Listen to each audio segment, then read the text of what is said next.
yours, but welcome everyone. Thank you so much for coming in and joining us for HealthyU, a series of conversations.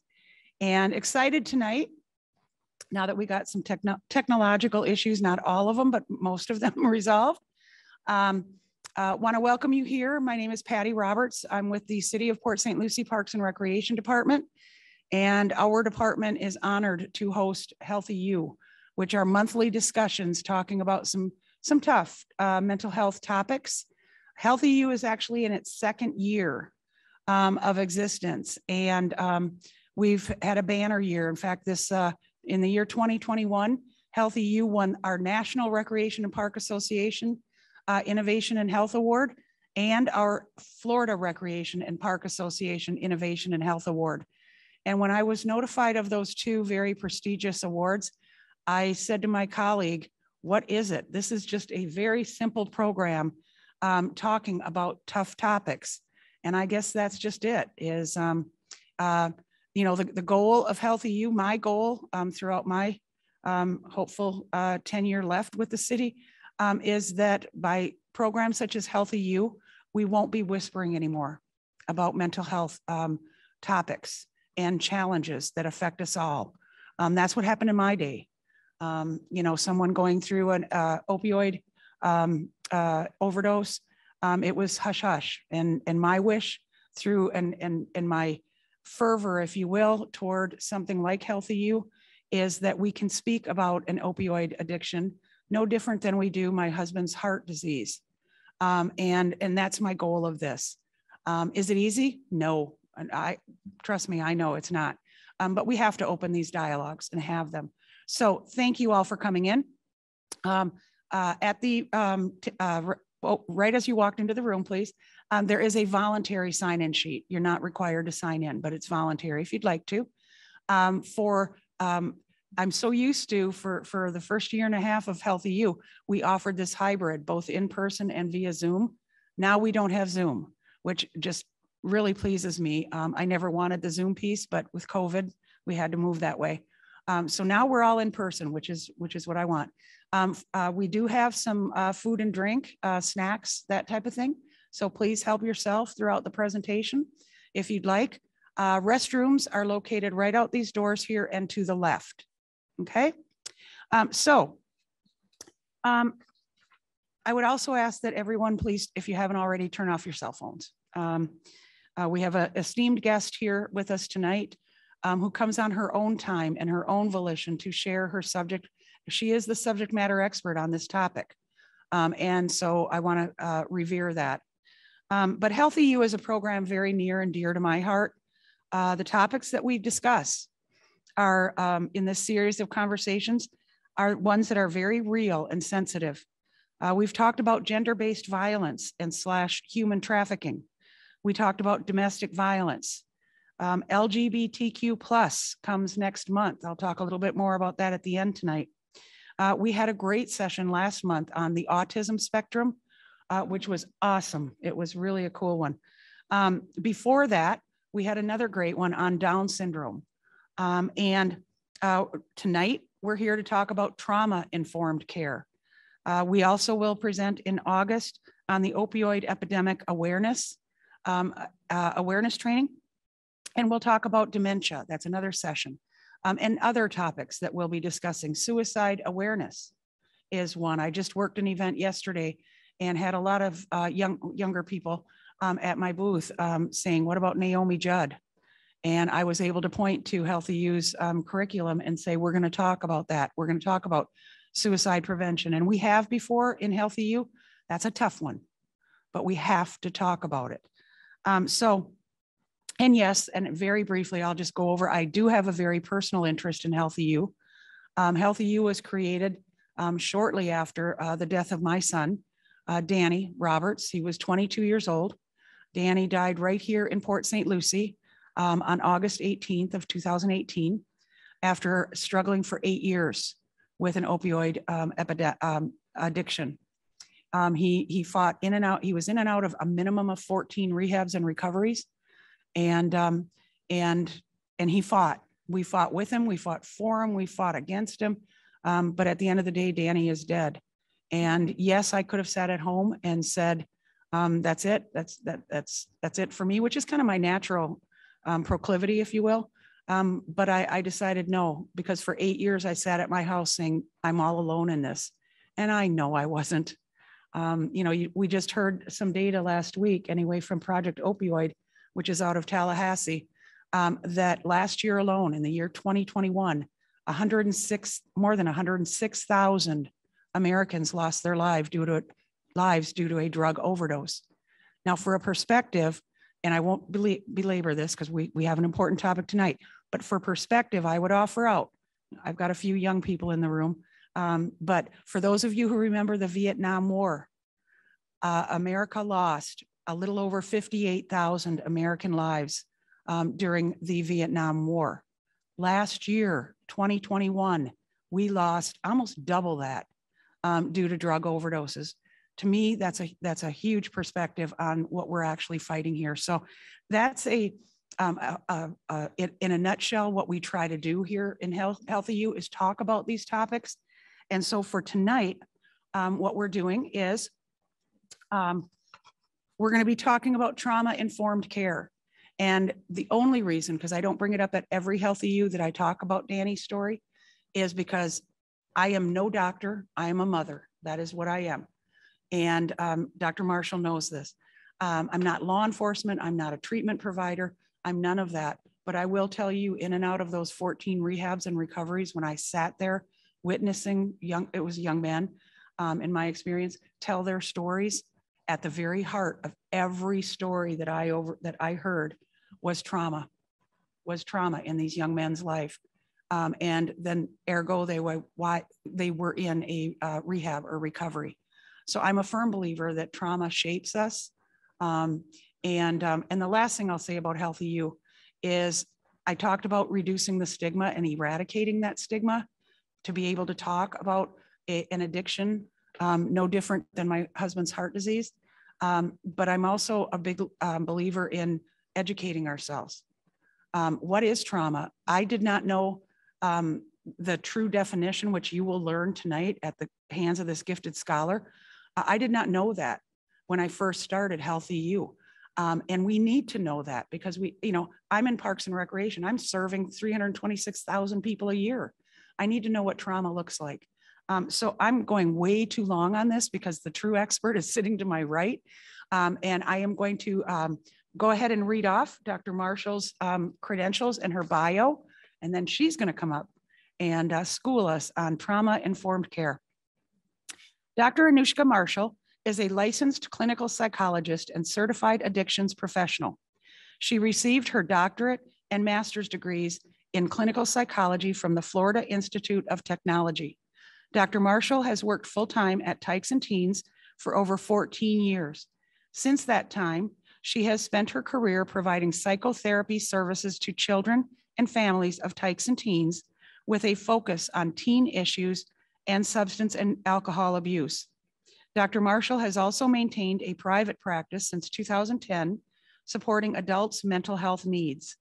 Dr. Marshall has been a guest lecturer for various psychology-related graduate and undergraduate courses, and has been an adjunct faculty at Kaiser University and has consulted on various community task forces.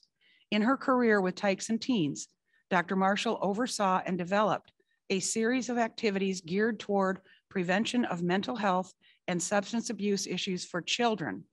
Such projects included community psychoeducational seminars, workshops for mental health professionals, social awareness, and much more. Currently, she holds the title of Chief Clinical Officer, and she's responsible for the overall direction, leadership, and oversight of Tykes and Teens' clinical quality and safety of programs. She oversees the development, accountability, and measurement of the agency's evidence-based programs and services with a focus on providing quality, safe clinical care for the children and communities the agency serves. And I promise I will be quiet. I can't speak highly enough of Tykes and Teens, okay? Tykes and Teens has been instrumental and integral in HealthyU. the session I just mentioned earlier about autism, the autism spectrum presentation was actually done by a gentleman with tykes and teens. So we partner a lot with tykes and teens. So it is truly a pleasure for me to bring up here Dr. Marshall.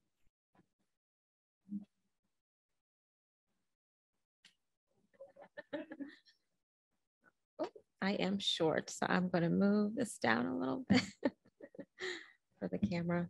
Thank you for that lovely introduction, Miss Patty, and we're always happy to help organizations such as, I'm sorry, can you hear me now?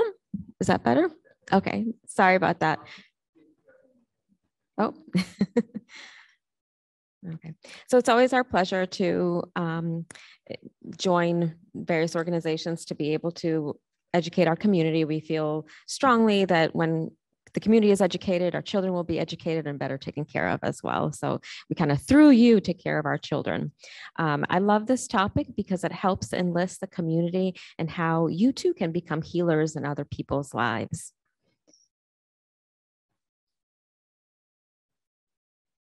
So I want you to consider for a moment, what would you do with 5 extra hours in your day? What would that look like? How much you spend that? Oh, I see smiles on everyone's faces like, oh, that sounds amazing. It does. And what about if I told you you had 1 extra year to do whatever you wanted in your life? That'd be pretty amazing as well. And then maybe 5 extra years. What would you do with 5 extra years? Well, part of my presentation today is about giving children additional years in their lives and maybe even adults additional years in their lives. And we'll circle back to that at the end. Sorry. Not used to this. I apologize. Oh, there you go. Okay. So our objectives today are: what is trauma-informed care? What are the psychological aspects of trauma? Overall long-term impacts of trauma. Why are we talking about this healing-centered engagement? How do we engage as a society to be a part of people's healing? I mean, I'm no therapist, right? That might be what you're thinking. Like, what are you talking about here? And trauma-sensitive schools, as well as action steps that you can take. So for starters, what is trauma? Well, there are a lot of different types of trauma or things that can provoke a trauma in individuals' lives. And here is just a non-exhaustive list of a few items that could provoke a trauma within an individual. But I want you to consider this metaphor for a moment. Is imagine a tree during a hurricane, right? So that tree might experience the kind of stress that's acute, so 150-mile-hour gusts, right, every once in a while, or it might experience sustained stress, such as 150-mile-an-hour sustained winds. And then depending upon those winds, the tree is going to respond, but not all trees are the same. Trees, some might be more flexible, some might be less flexible. Every tree is different, but at some point, a portion of that tree might snap.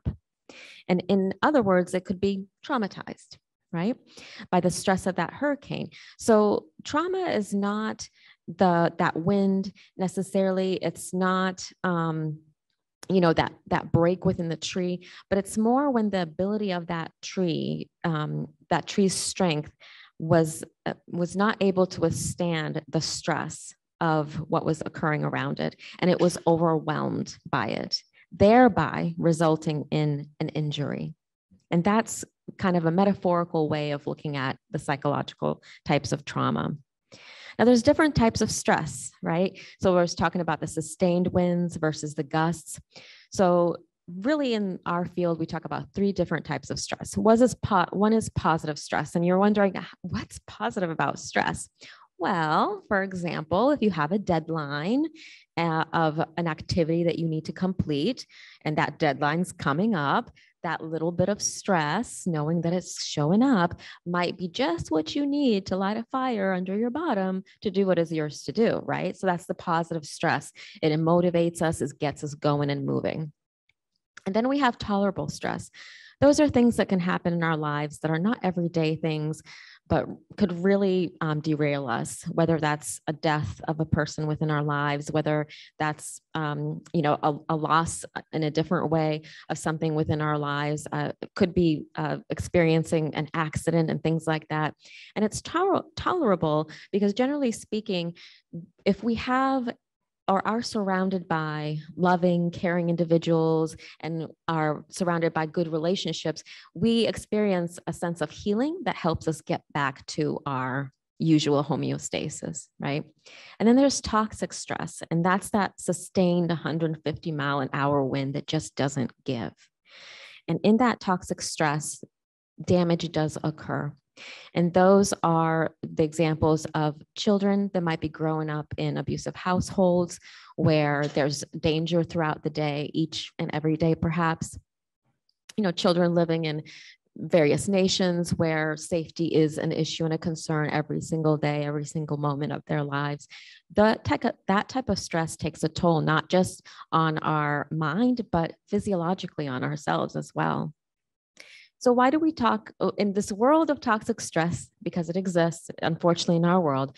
Why do we talk about trauma-informed care? Well, because in doing so and in implementing trauma-informed care, we see improved outcomes in those that are served that do experience this type of toxic stress, reduced critical incidents, reduced staff burnout with individuals that work with unfortunately, people that experience toxic stress, and a reduction in escalation of incidents that sometimes occurs with individuals that suffer through toxic stress.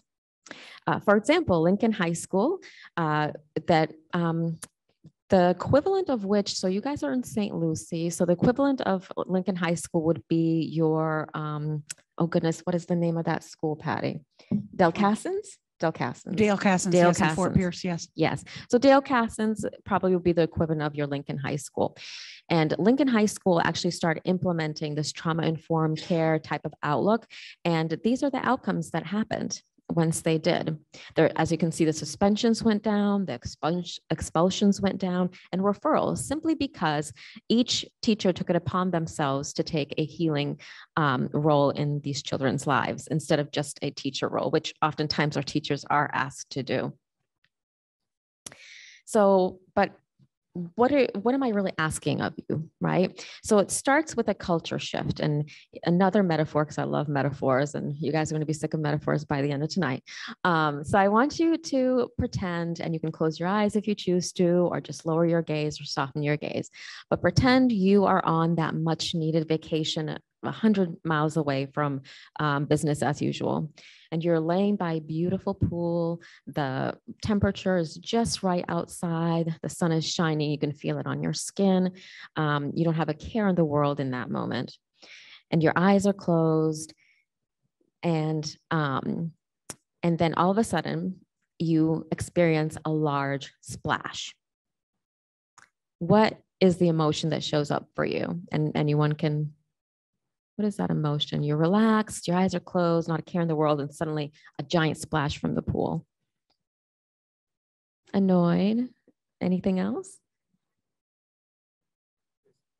Displeasure. Yeah, absolutely.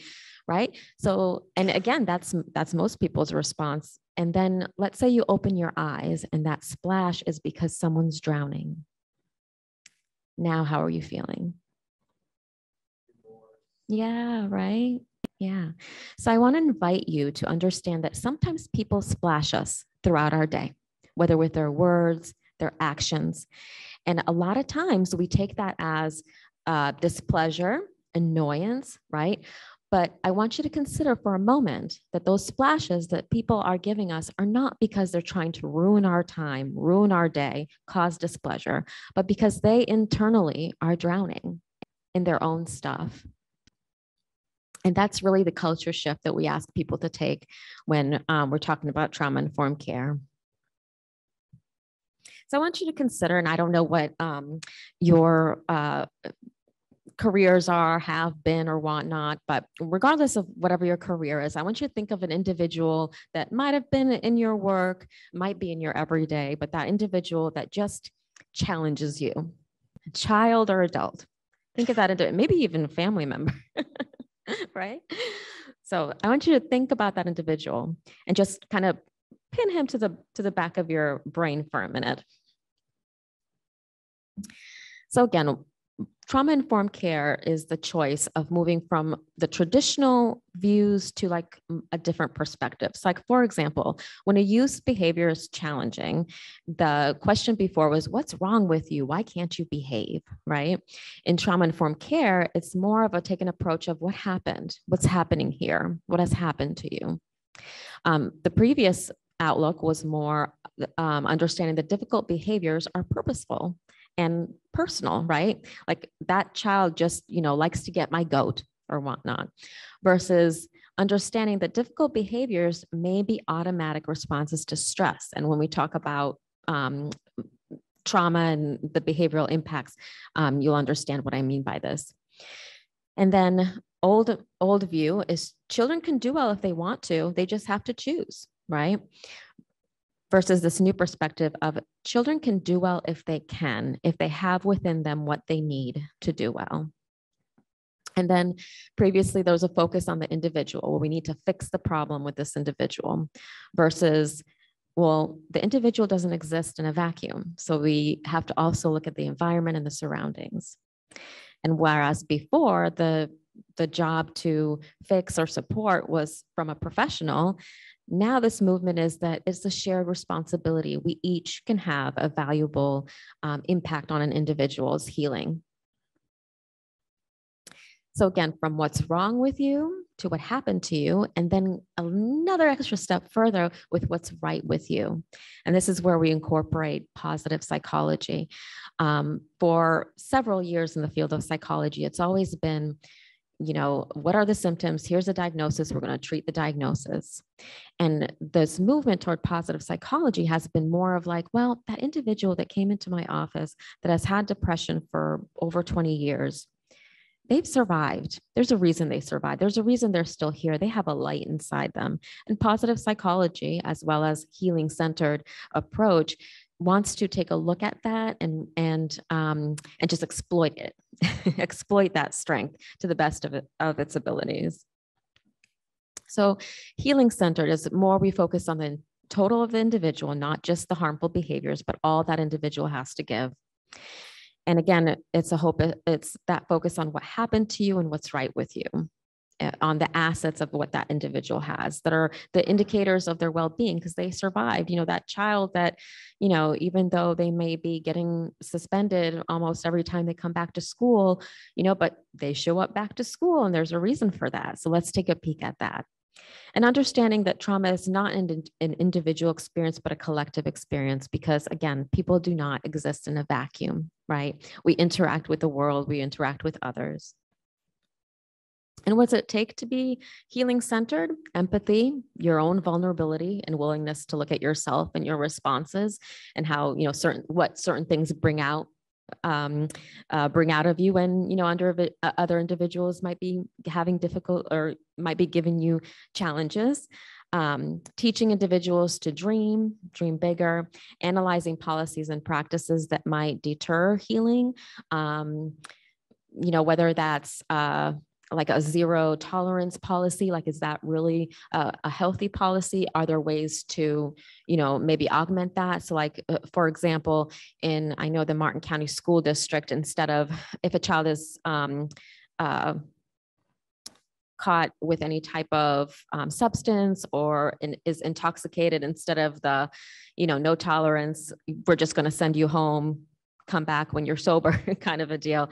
It's more of like, okay, well, we are going to send you home, but we're also going to work with you to see, do you need counseling? Do you need an evaluation? What's happening here? So again, those are like the policy shifts that I'm talking about, and taking loving action towards those policies, that deter healing. Like, what would be better for this person, and who does sending this child home truly serve? Does it serve them, or does it serve that teacher? So when we talk about trauma in individuals, we got to start at the beginning, when we are little babies. So during the first few years of birth, 700 to 1,000 new neural connections are made every second. Doesn't that sound just overwhelming, right? And scientists use the word plasticity that refers to the brain's capacity to learn from experience, which is greatest during those first stages of life. And I want to say probably the first 5 years of life is where our brain is more like putty, and, we can learn new things. Fun fact, by the way, since I am saying 1 to 5, if a child learns a different language within the ages of 1 and 5, they will not have an accent. If they learn the language after the age of 5 and closer to 6, they will wind up with an accent. So I am exhibit A, by the way. I learned English when I was very little, so I do not have an English accent, but people are always surprised when I say, I became a US citizen a couple of years ago. They're like, what? So anyway, fun fact. But again, it just shows that what the brain is open to that early time. And there's a process that happens between that young child and the parent. It's called the serve and response. The child reaches out and it wants to, gain the attention of that caregiver. And then the caregiver gives it the attention. So it's almost like playing this tennis game that babies do with their caregivers. And when the caregiver is responsive or responds appropriately, then that brain continues to grow and it makes those beautiful connections. However, when that caregiver is not responsive or the response may not be safe, that actually deters brain growth and those connections that are happening.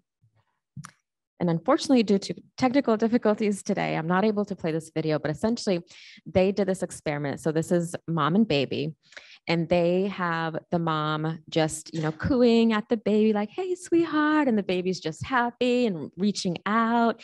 And then they have the mother pause, turn to the side, and then have a blank look at the child.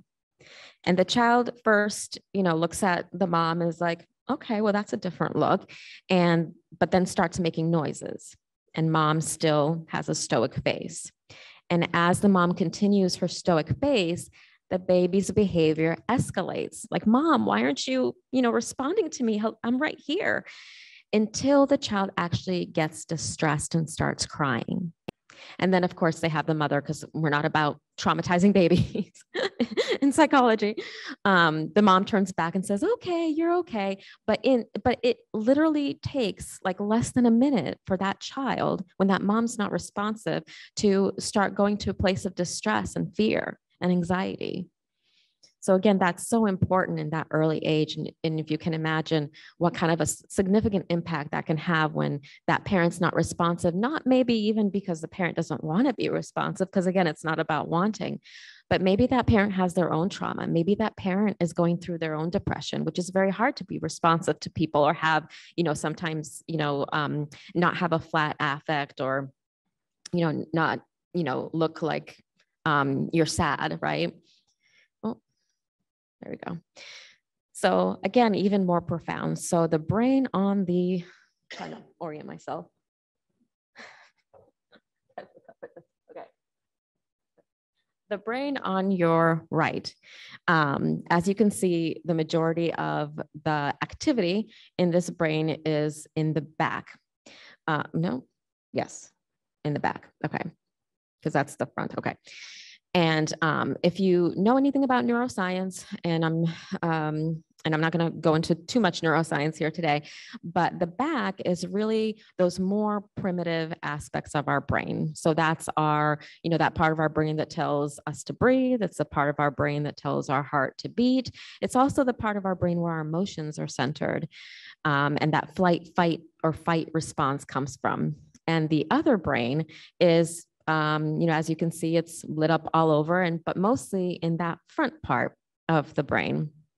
And the front part, again, if you know anything about neuroscience, is the part where it's that higher order thought. It's problem solving. It's thinking through.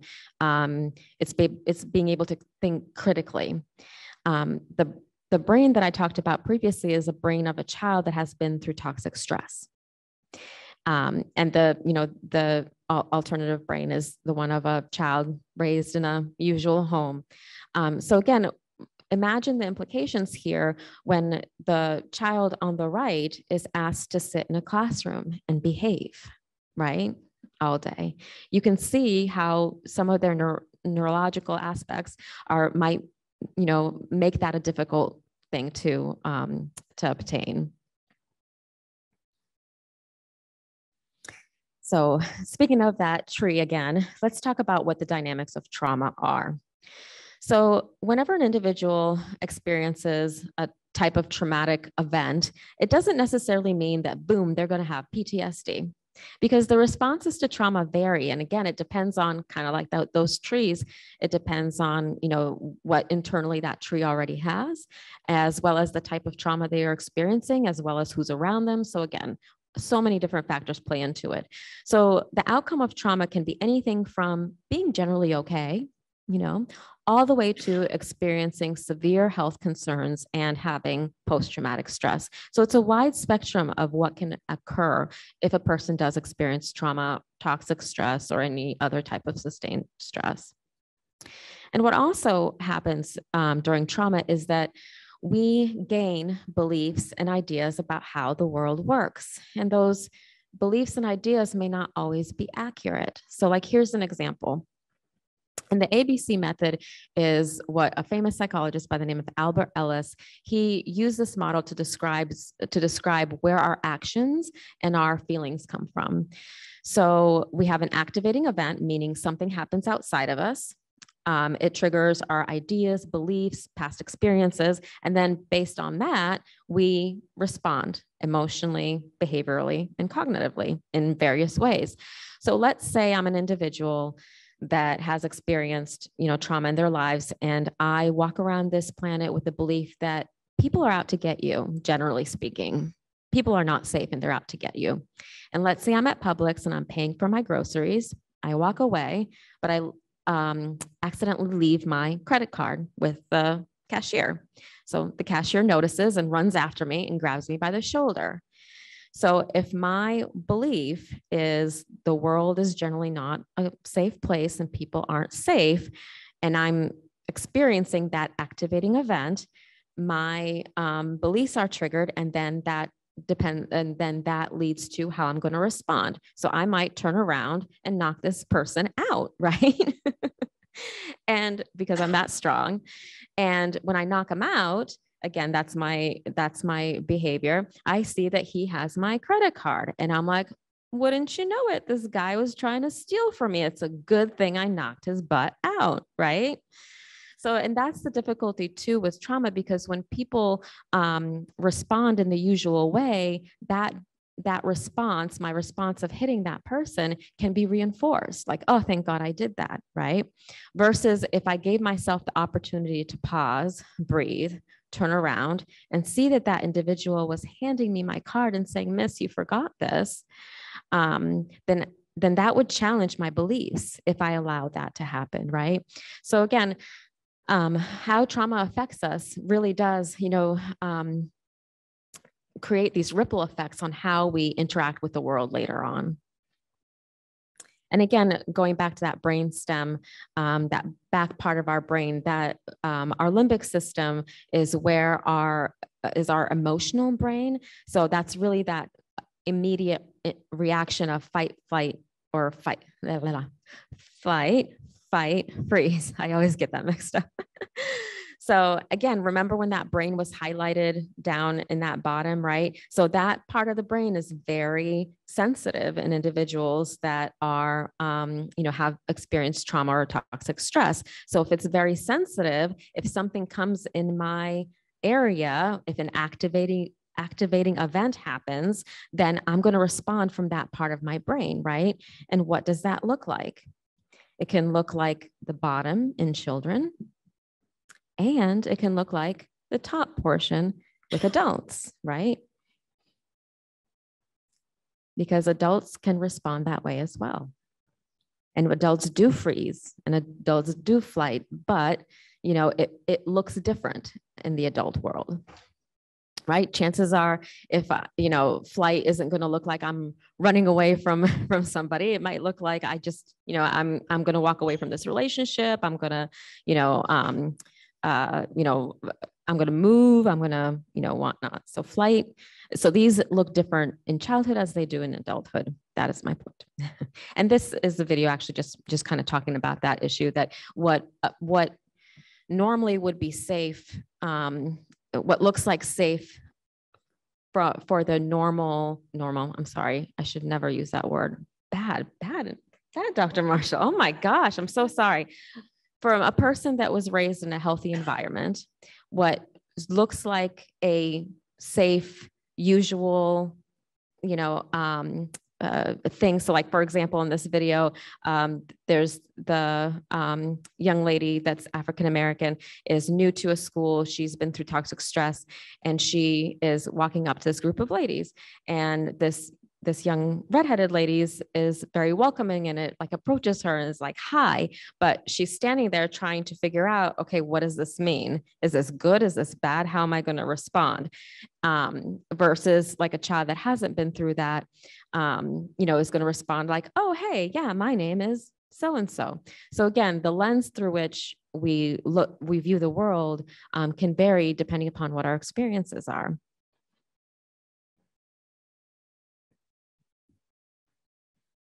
So consider anytime you've, known a child that has physical symptoms such as headaches or stomach aches frequently. Consider a child that you've ever known that has intense feelings of fear, anxiety, or concern for their safety. Maybe that child that's aggressive and has aggressive outbursts in the classroom. Difficulty identifying feelings. Trouble building positive relationships, keeping and making friends. Suspended and expelled for behavioral issues, difficulty paying attention and learning. Is it truly because they can't? Is it truly because they're trying to ruin someone's day? Or is there another story there? So there's 3 different aspects in how we know if someone's responding through a trauma. The first, I hate the word symptom, but I'm going to use that word anyway. The first symptom is you're going to see this pattern of avoidance. And that avoidance could be related to the person's place or a typical behavior that is reminiscent of the trauma. So like, for example, back in the day in our organization, we used to support the children's shelter. And there was a young child there that it seemed like no matter what, just would have a breakdown at dinner. So they explored, why is this child having a complete breakdown at dinner? Is it the people at the table? Is it the time of day? Is it, and they were really racking their brains about, what could potentially be the issue. They did the brilliant thing of asking the child, how are you feeling in this moment? And how does this remind you of anything? So the issue was that the child, the abuse that had occurred with the child happened during hygiene time, and hygiene time was usually after dinner at home. So that breakdown that child was having was the avoidance of bath time later, or brushing teeth time later. So once they realized that, they were able to ask the child what would make that child feel safe during hygiene time, and he actually said to keep the door open, because that way he knows that, that someone's there and he has a way out. And again, so it's that connection of, those things that are reminiscent.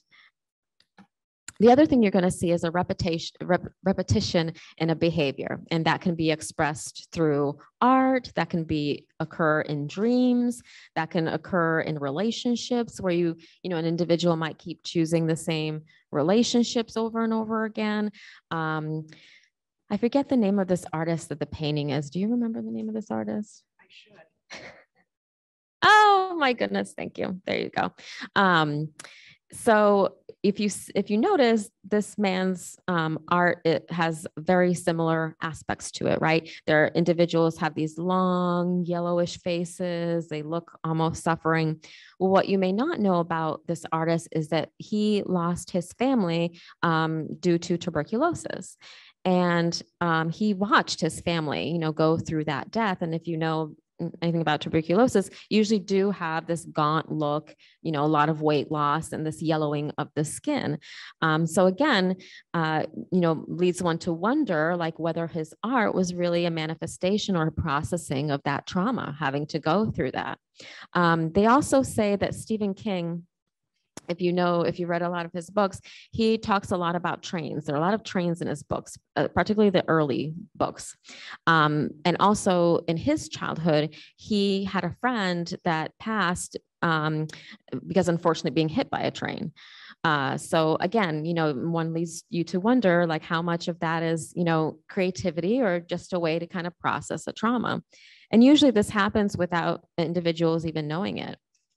And then, of course, there's the symptoms of anxiety, and that can manifest through nightmares, hypervigilance, or just being on edge, generally having anxiety, worrying about everything and anything, or it could be specific anxiety surrounding specific things. So again, I had asked you to, consider that person in your life that that gives you difficulty, whether it's a child or an adult, or whether it was through your work or maybe through regular life. And I want you to consider whether could you look at that person a little bit differently today? Could you take this? Does any of this kind of give you an aha or an I wonder? I wonder what happened here with this individual. So what trauma-informed care does is do what we just did in that moment. It realizes that trauma happens and is pretty pervasive, around us. And it recognizes that trauma affects all individuals. And we want to respond in a way that puts this knowledge into practice, resist maybe re-traumatizing a child or, an adult, and renovates, meaning that it shifts the environment in a way to, again, be more of a healing space. And there's 6 guiding principles to what, whether it's an organization, whether it's a medical facility, whether it's Parks and Rec department. So here are the key things that really trauma-informed care does.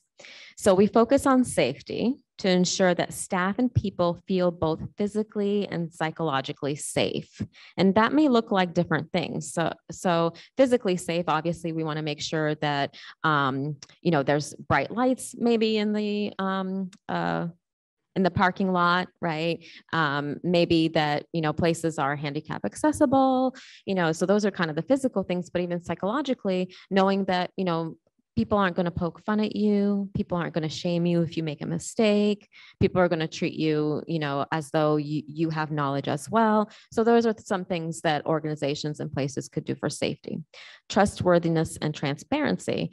So meaning that an organization makes decisions or conducts themselves with transparency. So like, for example, in the medical field, that could look like your nurse or doctor being transparent about, what is happening with your health. And here's exactly what I'm going to do, or here is exactly what your options are. And we're going to be completely transparent about this. And we're going to tell you completely about what this is going to cost you and what your options are.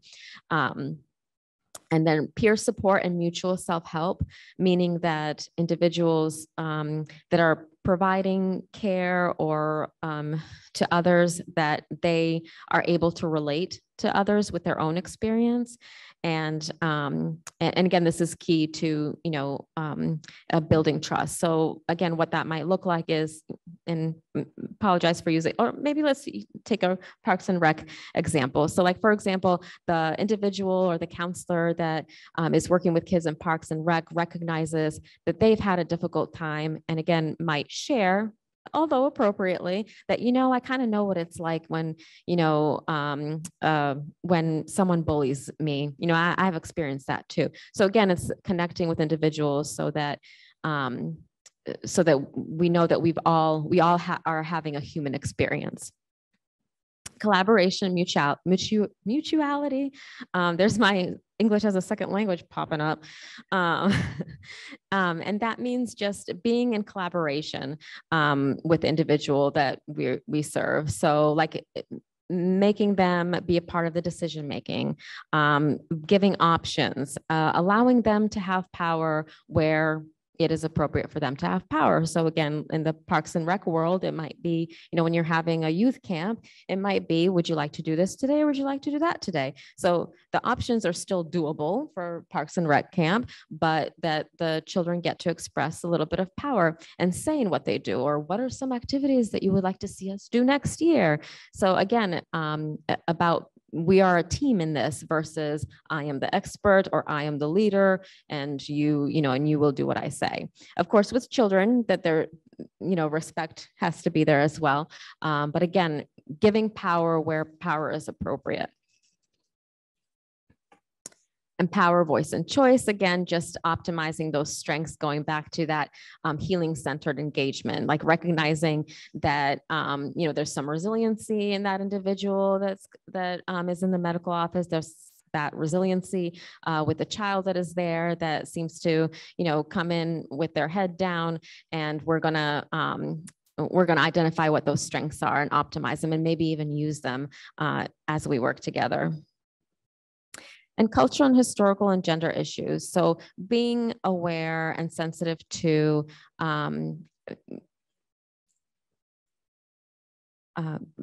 take loving care towards the things that, might typically be stereotypical, whether that has to do with age, whether that has to do with race, being from a geographical region, that we look at individuals as individuals and we prevent any types of stereotypical responses to individuals based on perhaps a category they might represent.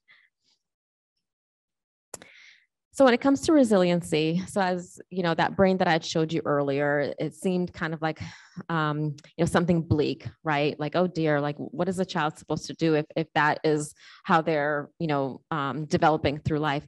Well, actually, there is a way to heal children's brains, and that is through building resiliency. And the key actually aspect to this is having one stable, caring, supportive relationship with an adult. So if you've ever wanted to be a part of Big Brothers and Big Sisters, go do it because they need you.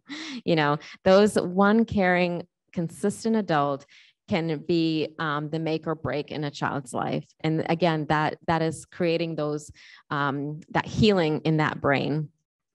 A sense of having power over a person's circumstances, again, going back to that, voice and choice, strong social connections and emotional skills, problem-solving skills, those things can build resiliency. So it's not a lost cause, basically, is what I'm saying. And here's kind of like, I guess, the what I would say the recipe to building resilience in youth: affirming faith or cultural traditions, and again, having an environment that is safe, both physically and emotionally, engaging, that they want to hear from that individual, they want to incorporate that individual and what's happening, and supportive, that whatever that individual might be struggling with, well, let me see how I can help you. And again, here are key aspects of an environment being safe, engaging, and supportive. If you remember anything from today, at least we can remember the SES, right? The safe, engaging, and supportive. And that it really is, if you ever have an opportunity to mentor a child, I highly, highly, highly encourage you to do that, because it is so needed. So again, unfortunately, due to technical difficulties, we aren't able to play this video, but I actually might circle back since it is an interesting video. So Miss Patty was talking about, addiction and mental health, and, and then, trauma-informed care being a part of that. And the reason why trauma-informed care is a part of this is that, believe it or not, the majority of individuals that are or go to treatment for addiction usually have a trauma that has occurred in their lives prior to their addiction. And then not only that, but due to their addiction, might lead them into circumstances and situations that might allow for continuation of trauma to occur. However, and in this video, they talk about further a different slant on the research about addiction. So we all know the age-old, we put cocaine in a rat's cage, and what does the rat do? They're going to take the cocaine until they drop dead, right? And they're like, this is too simple. So what would happen If we took that rat, because the rat is isolated in a cage, right? So what else is it going to do? Like feel good or hang out by itself? So what they did is they created a rat park where they had several different rats. They had things that the rats can play with. The rats could mate together if they wanted to, right? They could have a blast. And in that same cage, they had put regular drinking water and cocaine-laced drinking water. So what do you think happened? What's that? They didn't. Yes, they very few went to the cocaine laced water. So this blew people's minds. Like, what is this? And what it signifies is the importance of connection, because we are social creatures and connection is everything to us. So again, if we can connect to and be a healing individual in another person's life, not respond to them the same way that the whole world is responding to them when they act out, quote unquote, when they splash, again, that could be make such a difference in a person's life. They also went on to talk about that, okay, well, this is rats, but what about humans? Well, they talked about the Vietnam War and how a lot of the soldiers were provided with heroin to kind of numb the trauma of being in war. And the people were nervous. They're like, oh my gosh, when they come back, we're going to have all these addicts. But we didn't, because the soldiers came back to their homes. They came back to their wives. They came back to their families. You know, the same thing they talk about, you know, your grandma that had hip surgery, that was given a lot of good drugs in that hospital for her hip, did not become an addict, right, after her hip surgery. Why? Because she, you know, came back to you and came back to a loving household. So again, the key to, you know, healing and maybe even gosh, I wish one day, you know, abolishing, you know, the disease of addiction. Unfortunately, I don't know if we'll ever be there, but at least lowering it, that would be fantastic. You know, the key to that is, you know, connecting in healthy ways, healthy and loving, nurturing ways. So what trauma-informed care is not. This is not about encouraging poor them. Oh my gosh, we have to feel so bad for them. That's not what this is about. It's not about promoting negative behaviors and just saying, well, the child picked up the desk and threw it, but that's okay. Well, no, it's not okay, but let's treat it a little bit differently. And we are going to let that child know that that's not okay. It's not about coddling individuals that have struggles, and it's not about taking responsibility off of those individuals. So like, you know, for example, one of the interventions that examples that we have is reviewing my behavior checklist. And I'll show you, that's one of the strategies that we, you know, support schools in doing. We'll talk about that in a little bit. So how might we know that a response has more to do with perhaps a trauma and less to do with maybe, you know, poor boundary setting by caregivers or maybe not the best parenting skills used with a child, let me say. So if a response is greater than what should be expected for the situation. So if a child breaks down because of a broken shoelace, chances are that or not just one time, of course, because maybe they're tired, right? Children break down for strange stuff sometimes when they are sleepy. But if it's a constant of this breaking down in situations that really don't require these many feelings, but really maybe these many feelings, is that chances are that might be coming from that trauma lower brain response. The same thing with, like, you know, spilled milk. Maybe that's a reminder of, you know, when something happened, the individual had to brace themselves because they were physically punished for anything like that. If a behavior seems to be compulsive, that regardless of whatever, you know, consequences we give, take this away, offer this for it not to occur, that no matter what, that it still continues, chances are that it's not a usual behavior and it's not due to, again, poor boundaries or, you know, missing parenting skills. And if the behavior appears to be done in a mindless way, and sometimes children might report not realizing that they did something or not really being able to tell you why they did something. And what's that?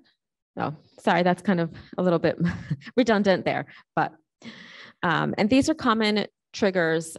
So when a person perceives that there's a lack of power, an unexpected change or transition that happens, feeling of shame, feeling vulnerable or frightened, threatened, intimacy and positive attention sometimes.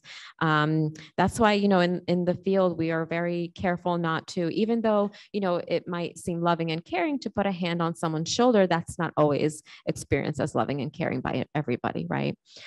Sensory overload, too many things and too many noises at the same time, feelings of frustration, or maybe being confronted by someone. So going back to, one of the things that we must do in the field of trauma-informed care is recognize the prevalence of trauma in our world, right? So I'm going to talk about the Kaiser Permanente study that, and this was with, well, let me backtrack a little bit of where this came from. So a physician, and I always forget the name of this physician, please forgive me, was working with individuals at a weight loss clinic. And one of the individuals that he worked with just was not successful, could not lose the weight, and due to health reasons needed to lose the weight. And he had asked the woman, when do you remember, first having an issue with your weight? And she said, well, around 12 years old. And he asked a brilliant question, which physicians, sometimes don't get that deep. Did anything significant happen in your life when you were 12 years old? Well, yes, that's when I was sexually abused by whomever, they knew. And that's when the doctor was like, oh, I've never known anybody that was sexually abused. Well, guess what? He actually knew quite a few people that were sexually abused. It was just that we didn't ask the question. So he was then curious, like, well, how prevalent is this really in our world, in our society? So again, comes this Kaiser Permanente study. This was done with 17,000 participants, mostly Caucasian, mostly middle class to upper middle class socioeconomic levels, college educated, and access to insurance. Okay. And this is what they found. So this was the prevalence of adverse experiences. And this is the different categories of adverse experiences and what they had surveyed individuals on. So 11% endorsed having psychological abuse at home, 28% physical, 21% sexual, 27% living in a household with substance abuse, 23% with separated or divorced parents, 17% living in a household where there was mental illness, 13% in domestic violence, and then 6% in imprisoned with a household member or a family member that was imprisoned. So again, this is, upper middle to upper middle class individuals, access to care. And, we would wonder if we took a better snapshot of, our world, like what these numbers would truly look like. And then the prevalence of the number of adverse childhood experiences that people have. So only 33% said that they had 0 adverse childhood experiences. And the rest had at least 1. And then 16% had 4 or more. And what are the implications of this? So if you have high ACE scores or 4 or more, usually we say, you're more likely to smoke, more likely to have a dependence on alcohol.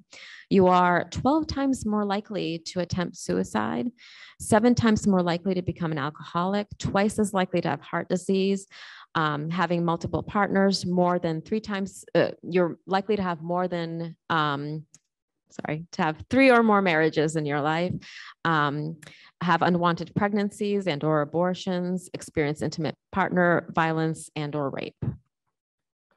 Here is, so this graph shows, it's color coded by number of adverse childhood experiences, and then individuals endorsing that started smoking by the age of 14, and then individuals who had COPD.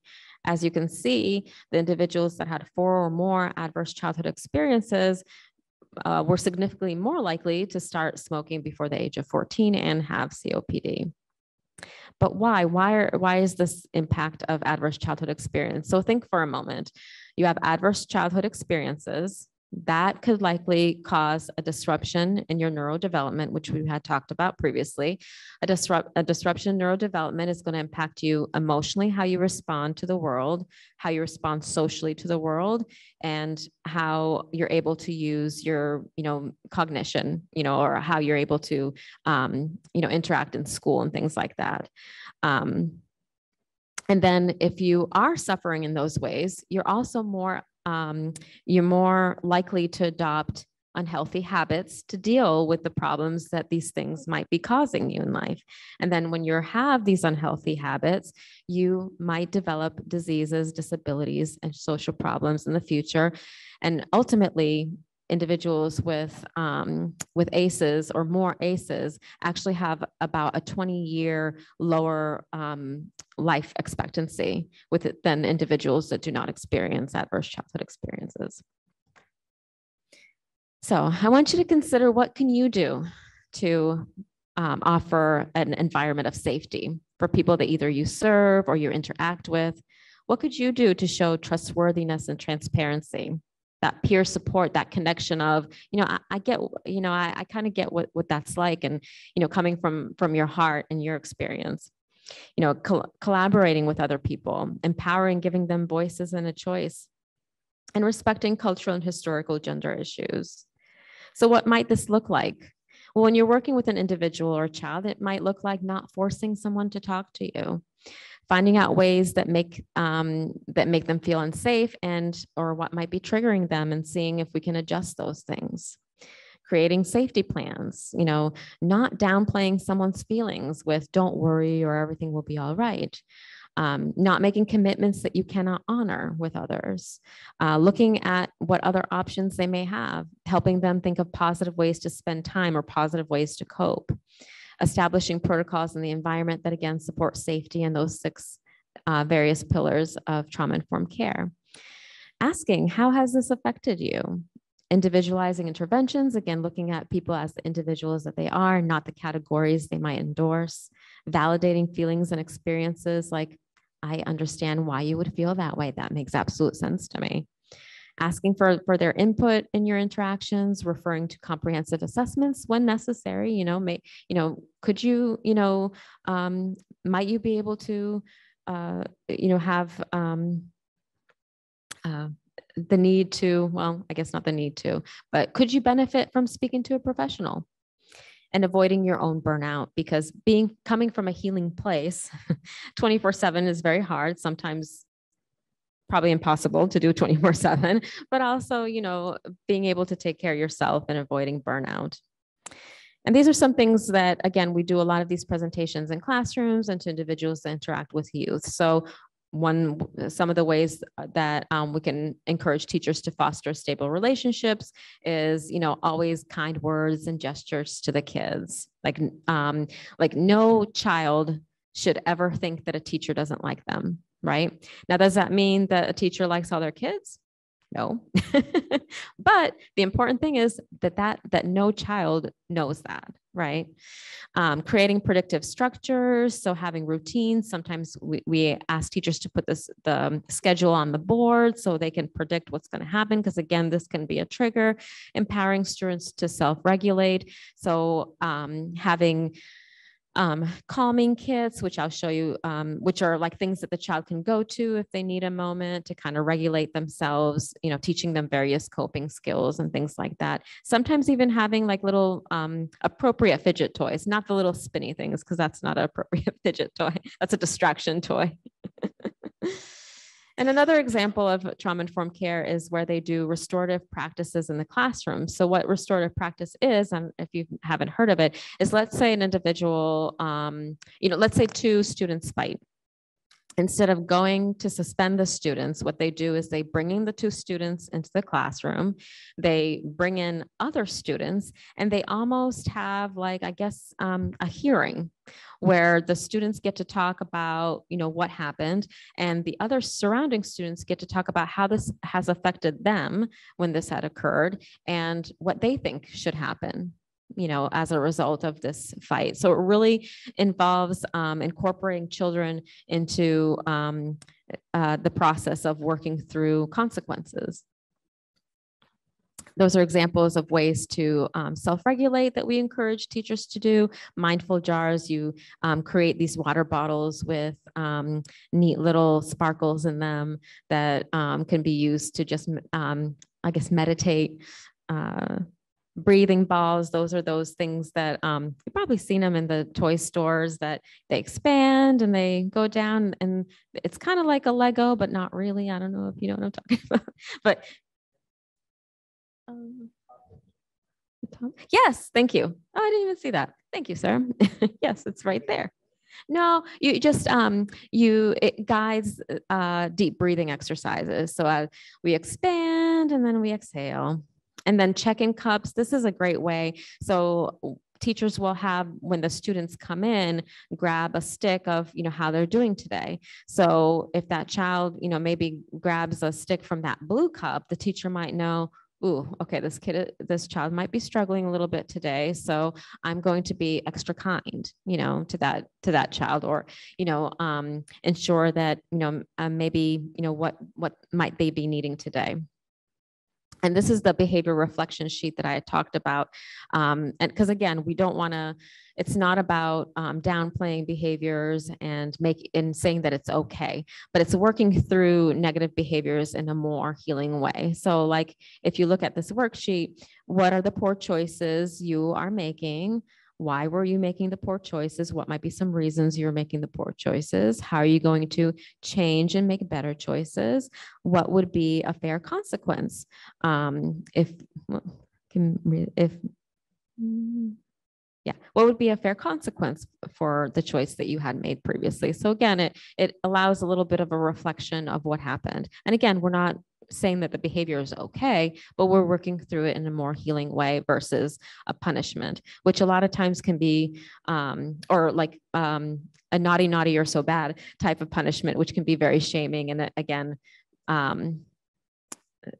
not re-traumatizing, because I don't want to say like, oh, we can't tell a child that they're, naughty or bad, although I don't recommend it. I would never tell a child that they're naughty or bad. But again, it can almost be re-traumatizing in situations. Those are just some examples of calming corners. And again, lastly, do not, forget yourselves. I know I said I'm enlisting the world to become a part of the, healing process, that you don't have to be a therapist to incorporate in another person's healing. It is, by the way, Mental Health Awareness Month. So an extra important time to take care of yourself and your heart, and always remember to, it starts with you. Fill your wells, fill your buckets, so that you can provide that nourishment to others and be that healing space for another person, and be able to hold it for someone else. But we hold it for ourselves first. Oh, and this was a video. This is children talking about what they would do with their extra 5 years. So again, if we can be a part of this healing, we are literally giving children back their lives, that extra time. Because when I mentioned before, adverse childhood experiences lowers our life expectancy. And if we can heal from that, that literally adds years to people's lives. Any questions? Thank you for listening. Been a kind audience. Wait 1 minute. I apologize. I did not include at the top of the hour. If you have a question, you need a microphone, because this session is being recorded. It floored me. I got with our communications department not too long ago, because every session of HealthyU is recorded. And I thought maybe it's my age, but I thought, oh, nobody's going back and watching these recordings. There are hundreds of views of our previous. Yeah, I did not know that. We're going viral. Whatever, but so you do need the microphone so that it's on the recording. Hi, quick question as far as trauma during pregnancy and how that can affect not only the fetus, but then, you know, that child later on in life. What's the question? I'm sorry. Oh, how can it affect them? Like if say a mother was under a lot of intense stress, a very emotionally abusive relationship, and other stressors, how can that affect that infant as they're, you know, growing up? Yeah, very directly, because all those chemicals that are happening within that woman, the toxic stress that she's experiencing, like in vitro, that child is experiencing as well. So again, it's that neurology that's being impacted. It might impact the how birth actually happens, complications during birth because of the mom's body, but definitely that brain development, that's really the biggest piece. And also the child might be more likely to have anxiety related disorders as well, because of, you know, it's the chemicals mom is experiencing are the chemicals that that baby is experiencing. So if she has heightened hypervigilance, then perhaps the child then will be prone to have that as well. I've actually seen that happen. I come from a long line of anxious women too, so I've seen it firsthand. I'm right there with you. Right there with you. Anyone else? Okay. Yes, sir. Give me a minute.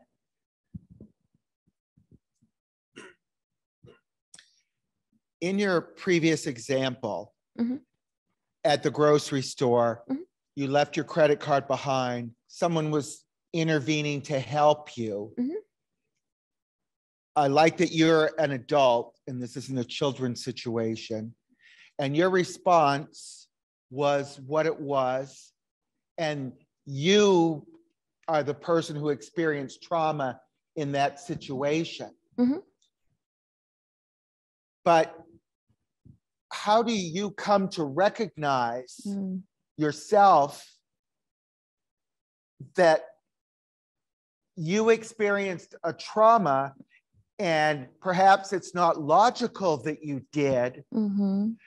And what prevents you from repeating that episode again and again and again? Where's the correction and the recognition?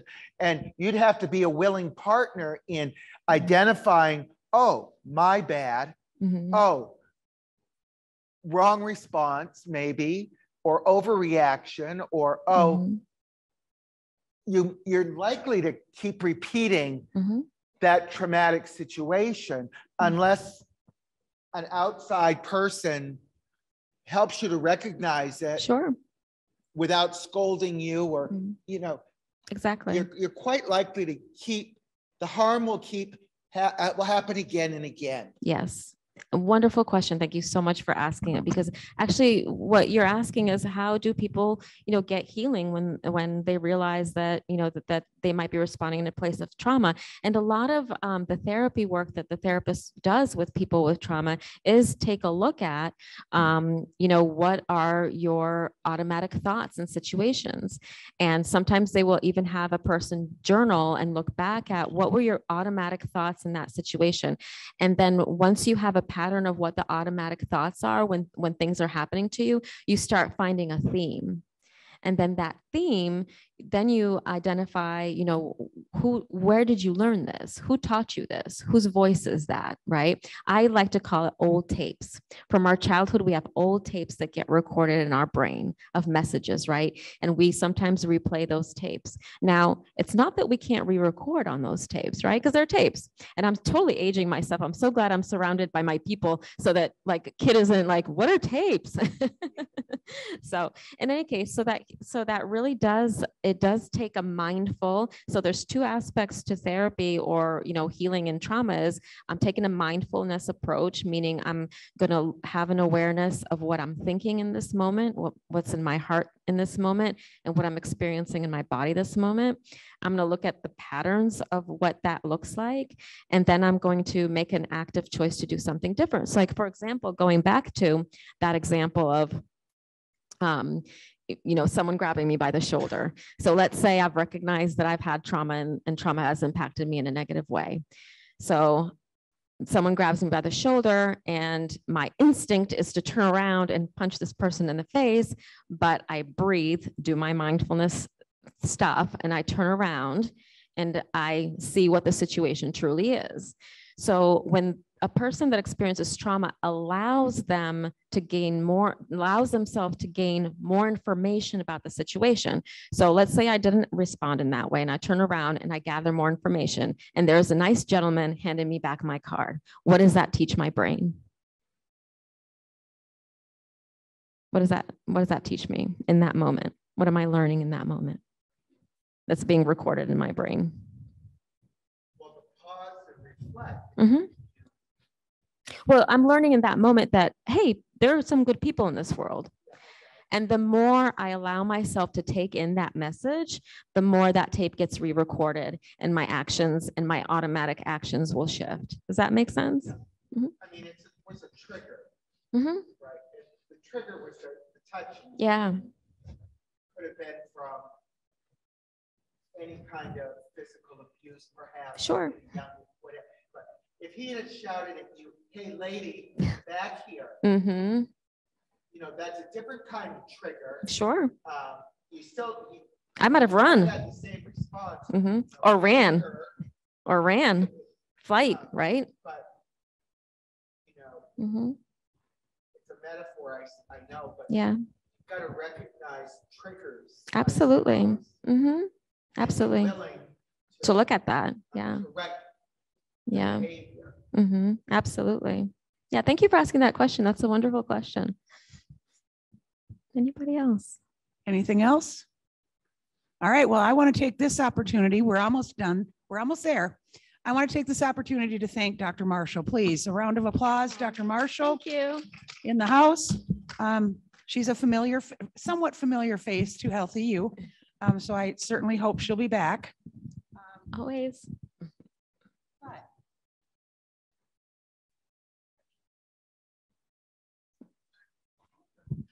All right. Dr. Marshall did mention that May is Mental Health Awareness Month.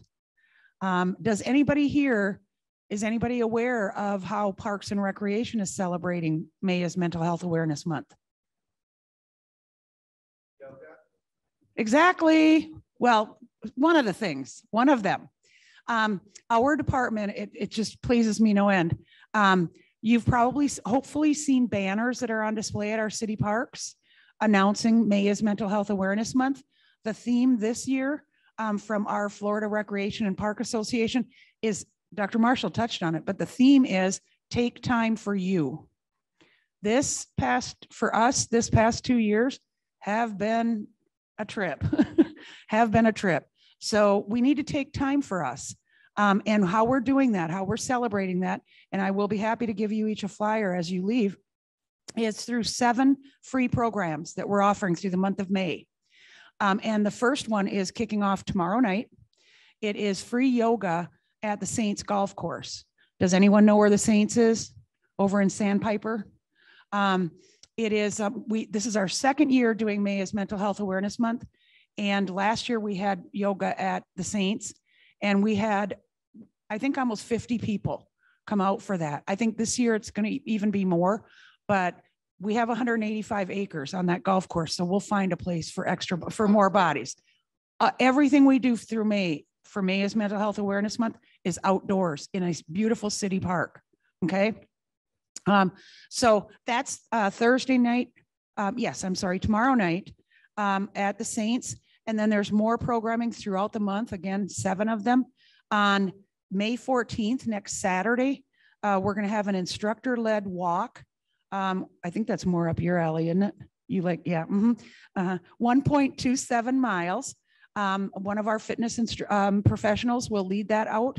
There's a beautiful walking trail at Woodstork Trail. That is over there by St. Lucie Medical Hospital, right behind the hospital there. It's very wooded in there. So it's a beautiful walk in there. But the one program that I really have been talking up is going to be held on Saturday, May 21st. And it's called forest bathing. Has anybody heard of forest bathing? This young lady has. Isn't that cool? Okay, what forest bathing is, is it is from the Japanese culture, and translated, it actually means immersing oneself in nature. And so what's going to happen is it's on May 21st at 6:30. Does everyone know where Botanical Gardens is on Westmoreland Boulevard? So you'll walk into the gardens, and forest bathing is going to, it'll be one of our fitness people. And it's a combination of meditation, mindfulness, a little bit of yoga, but not much. I don't do yoga, and I'm going to go to forest bathing. So, and that they okayed me to do that. But it's just, again, getting outside. Like Dr. Marshall, for me, we're schooled by our fitness people who say the body was meant to move. Okay. My body moves completely differently than this woman, than you. But that's okay. I'm still moving, and it's good for my mental health to do that. So however, in any way you can participate in any of these programs, please feel free to do it. I think we're going to have a great turnout, and that's all we want. All we want is they're all free. Just come out and be outside and enjoy. And that's one of the reasons why when I close HealthyU sessions, I have gotten some questions, not very many anymore, but why HealthyU? Why HealthyU and Parks and Rec? Why? What is that? Well, that's just a classic example of why. We are the connectors. We're here. Dr. Marshall talked about social connection and that feeling of belonging. That's what Parks and Rec does. I am not here, and HealthyU has never, Dr. Marshall can attest to this, I'm not here to sell anything.